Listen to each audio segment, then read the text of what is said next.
Hello po, good morning po sa inyong lahat. Yan, bibidyohan ta po ining aso o tuta.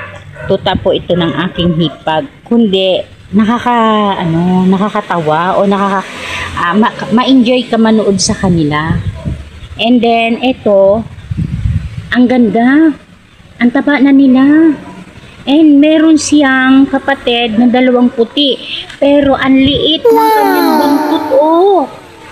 Kung alin pa yung parehas puti, mga guys, kung alin pa po yung parehas puti, yung pa po yung mga ang buntot po ay ka mga igsi. Oo, yan o, yan o, yan o. Ayun o. Ayun, alam niyo ho guys, takot ho akong humawak nito at baka yung kanyang aso o kanyang nanay mangagat kahit po sanay na po sa akin. Siyempre, alam niyo naman kahit pusa o aso pag once na hinahawakan ang kanyang mga anak, nagagalit. Pero ito po ang kakaiba. Yan o. Tingnan niyo po ang kulay niya.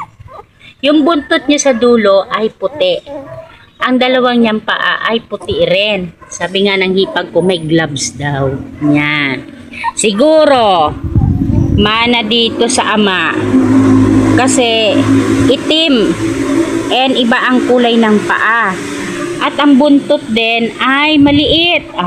May pinagmanahan. May pinagmanahan pala. And guys, ito rin po, ang cute din po nila. Ang cute po nila. Kaya nga lang, sad to say, marunong na po pala sila uminom ng Red Horse. Tingnan nyo, dinaig ka ako. Nakailang bote na po sila ng Red Horse. Kaya pala, hindi na po sila makalakad ng maayos. Lasing. Tingnan nyo, ayun yung isa, Ang lakas po ng hangin po dito sa Albay. Talagang po dito yung hangin. Mahangin po tayo ngayon na araw. Ayun na, nasaan na yung isang puti? Nawala na. Yan guys. Binidyohan ko lang po yung mga aso ng aking hipag. At nawawala na. Ayun pala yung isa. Hindi ko nakita. Ayan, lasing na talaga, lasing na. Yung isa tinumba na, natumba na. Natumba na. Sa kalasingan. Ang cute naman nila. Yan pa, tingnan mo ninyo guys. Diba?